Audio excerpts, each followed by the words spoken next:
Xoş gördük, hörmətli izləyicilər, Azad Media izləyiciləri, eləcə də dünyada və Azərbaycanda yaşayan həmvətənlərimiz.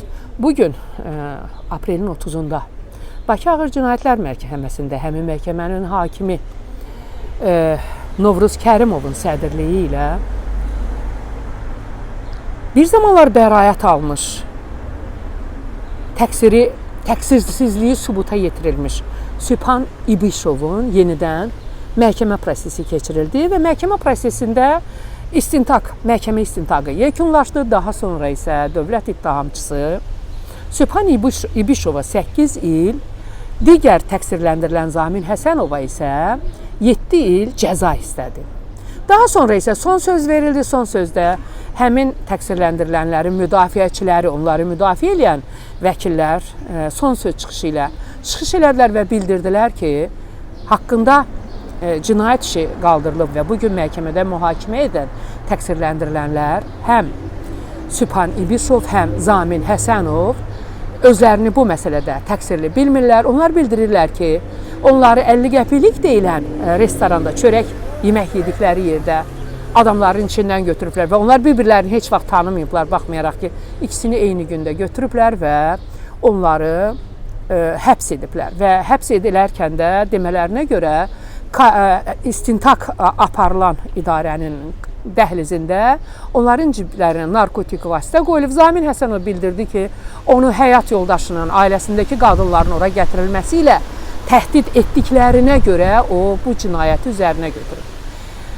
Son sözdə həm vəkillər, həm təqsirləndirilənlər bu həmin maddənin onlara aid olmadığını və bu maddələrlə özlərini təqsirli bilmədiklərini bəyan elədilər və özlərinə bəraət istədilər. Hətta sonda vəkillərdən sonraki hissədə təqsirləndirilənlərə söz verilərkən onlar son sözlərində bildirdilər ki, bu bizə yaraşan maddə deyil. Biz heç vaxt heç kimin balasını zəhərləməmişik. Heç özümüz də narkoman deyilik. Necə ki, vəkilləri dedi ki, əgər onlar narkoman olsaydılar, bu bir ildə onların hər hansı bir hərəkətində büruzə verərdi bu və bu hadisə də heç vaxt baş vermədi. Buna baxmayaraq dövlət ittihamçısı onlara birinə 8, digərinə isə 7 il cəza istədi. Məhkəmə məşvərətə getdi və hökm etdi. Məhkəmənin hökmünə görə Sübhan İbişov 4 il, Zamin Həsənov isə 3 il 6 ay azadlıqdan məhrum edildi. Təqsirləndirilən Sübhan İbişovun anası Gözəl İbişova isə iddia edir ki, bütün bunlar bir zaman onun aldığı bəraət məsələsinə görə baş verib və eyni zamanda digər 2 oğlu da həbs edilib, hansı ki, onların da təqsirli hesab etmir. Gözəl xanım, məhkəmə prosesi haqqında nə deyə bilərsiniz? Məhkəmə prosesi haqqında belə deyə bilərəm ki, məhkəmə prokuror qeyri-obyektiv qərarlar çıxartdı. Onunla bərabər hakim də Novruz Kərimov da qeyri-obyektiv qərarlar çıxardılar. Ona görə ki, mənim övladım İbişov Sübhan 2 il bundan qabaq o bəraət almışdı. Mən onlara təzminat davası açdığıma görə bantizmi o məsələyə görə bantizmi oğlumu yenə də çağırıb dostunun atasının adı ilə 50 qəplik çay evində gəlib 4 dənə bantizmi maşını götürüblər. Mənim oğlum nə adi siqaret çəkən deyil. Mənim övladım elə bir övladdır ki, mən ona görə övladım. Mən özüm də sırf biz ailəlikcə narkotikin həmişə əleyhinə olmuşuq. Mən heç bir şey deyə bilmərəm. Qanunsuz Azərbaycan Respublikasında bu cürə vəziyyətləri görmək bizim ürəyimizi ağrıdır. Bura bizim vətənimiz mübariz kimi oğulların vətənidir. Polad Həşimov kimi oğulların vətənidir. Ramil Səfərovun doğulduğu vətəndir. Bizdə şərəfsiz övladlar olmalıdır. Bizim dövlətimizdə bu cürə məmurlar oturmalı deyil. Şərəfli, qeyrətli, vətənpərvər məmurlar oturmalıdır. Dövlətimizə, millətimizə, övladlarımıza, öz millətinə canı yanmalıdır. Hər bir şey qanun çərçivəsində olmalıdır. Günahsız bir insana nətər hökm oxuna bilər. Çox maraqlıdır mənə. Bunların övladları yoxdur, bunların ailəsi yoxdur.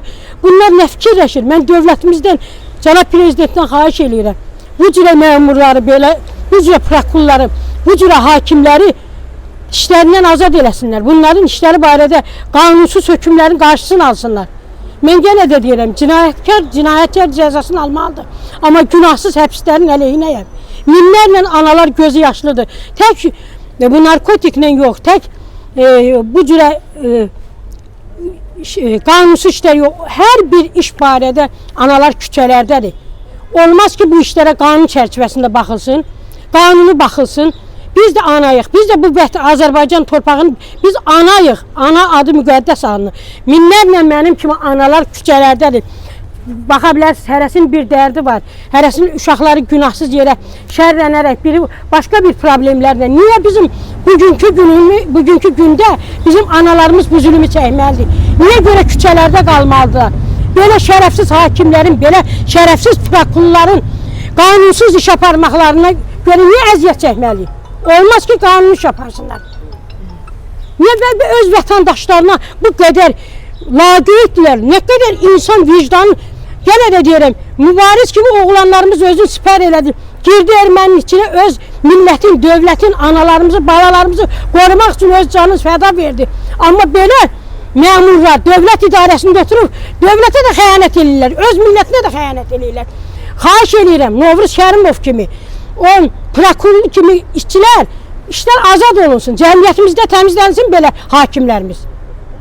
Xahiş edirəm, cənab prezident, baş prokurorun qəbulunda olmuşam, Kamran Əliyev, siz hara baxırsınız? Siz niyə araşdırmalar düzgün, qərar vermişsiniz, düzgün araşdırmalar aparsın? Bu xalqı niyə incidirsiniz? Bu anaları niyə küçələrə salırsınız? Minlərlə belə analar qalıb küçələrdə.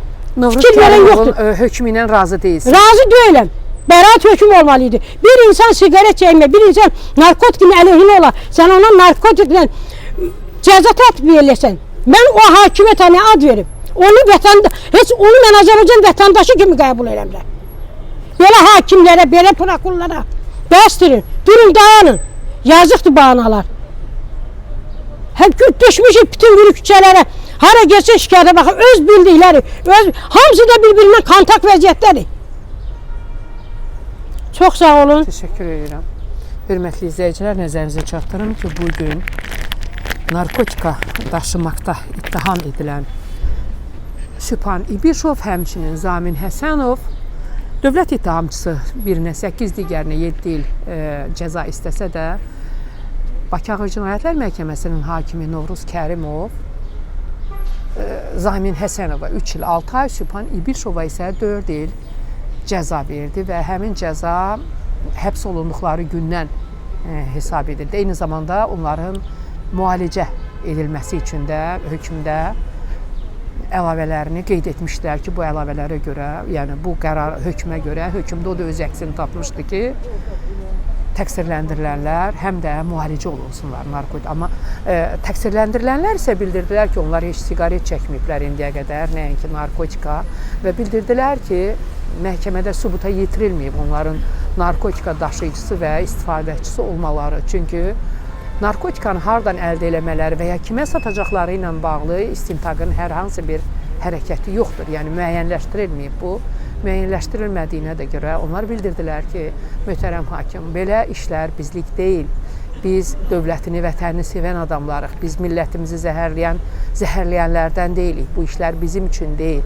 Bütün bunlara baxmayaraq məhkəmə onların birinə 4 il, digərinə isə 3 il 6 ay azadlıqdan məhrum elədi ki, bu da onların ailələrinin haqlı narazılığına səbəb oldu və onlar öz övladlarına bəraət istəyirlər. Həmin bəraəti ki, həm onlar, həm təqsirləndirilənlər, həm də onların müdafiəçiləri məhkəmə qarşısında qaldırdılar ki, bəraət verilsin. Qeyd edim ki, müdafiəçiləri onların müdafiəsini həqiqətən də çox dürüst və çox mükəmməl bir müdafiə qurmuşdular, faktlara əsaslanaraq hər ikisi. Amma bütün bunlara baxmayaraq məhkəmə onlara bəraət vermədi. Nə Sübhan İbişov, nə də Zamin Həsənov ittiham edildikləri maddələrlə özlərini təqsirli bilmirlər. Təşəkkür edirəm hər birinizə bizi izlədiyinizə görə. Paylaşın və abunə olun ki, digər bu cür hadisələrlə qarşılaşanda başınıza gələnlərlə bağlı bizə zəng vurun, bizimlə əlaqə saxlayın ki, biz sizlərə həm maarifləndirək, həm sizə informasiya dəstəyi verə bilək. Burada bu məhkəmə prosesində iştirak edən xanımlar var ki, dəstək üçün gəlmişlər. Onlar da danışmaq istəyirlər. Sözünüz var? Bəli. Buyurun. Bəli, mənim də oğlumu eyni o senariyo ilə tutublar. Əvvəlcədən bir il qabaqdan oğlumu evdə tutub, məni döyüb, oğlumu döyüb, sərbəst buraxmışdılar, heç nə tapa bilməmişlər. Çünki biz cəm halda bacısı, anası, xalası hamımız bir yerdə olmuşduq. Ona görə heç nə tapa bilmədilər, sübut eləyə bilmədilər, buraxdılar. Bir il keçəndən sonra oğlumu tək evdə gəlib, evdə tək tutublar. 3 dənə şahid, heç biri düzgün danışmadı. Əsas bu məhkəmə prosesi ilə bağlı Bu məhkəmə prosesi ilə də bağlı mən gördüm ki, doğrudan da burada da haqsızlıq var. Narkotik içkiləri doğrudan da bütün gənclərimizi zəhərləyir. Onların boynuna yük qoyurlar. O cümlədən də mənim də oğlumun boynuna hələ bunlara yazıqlara az qoyublar ki, mənim oğluma 40 kilo evində güya narkotik maddə saxlayıbdı. Mən başa düşmürəm, quru sərhədlər bağlı ola-ola mənim oğlum bu 40 kilonu hardan alıbdı? Təşəkkür edirəm. Kamran Əliyevə də dedim, ancaq heç bir nəticəsini görmədim. Apellyasiya məhkəməsi təxirə salınıbdı. Təşəkkür edirəm. Hörmətli izləyicilər, nəzərinizə çatdırım ki, bugün Sübhan İbişov və Zamin Həsənovun məhkəmə prosesi keçirildi. Məhkəmədə dövlət ittihamçısı onlardan birinə 8 il, digərinə isə 7 il cəza istəsə də Bakı Ağır Cinayətlər Məhkəməsinin hakimi Novruz Kərimov Sübhan İbişova 4 il və Zamin Həsənova isə 3 il 6 ay cəza istədi. Paylaşın və abunə olun ki, daha çox insanlar baş verənlərdən nəticə çıxartsın, maariflənsin ki, bu cür hallar başlarına gəldiklərində heç bu cür hallar başınıza gəlməsin, amma baş verərsə hüquqlarınızın nədən ibarət olduğunu biləsiniz.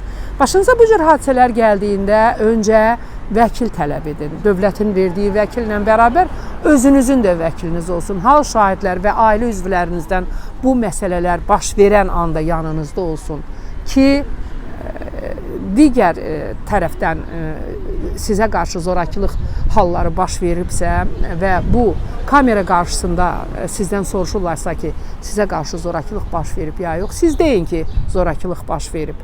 Təbii ki, kameranı təzədən həmin hissəni silə bilməyəcəklər və məhkəmə qarşısına gəldikdə də siz öz hüquqlarınızı bu zaman daha yaxşı müdafiə edə bilərsiniz. Təşəkkür edirəm hər birinizə bizi izlədiyinizə görə.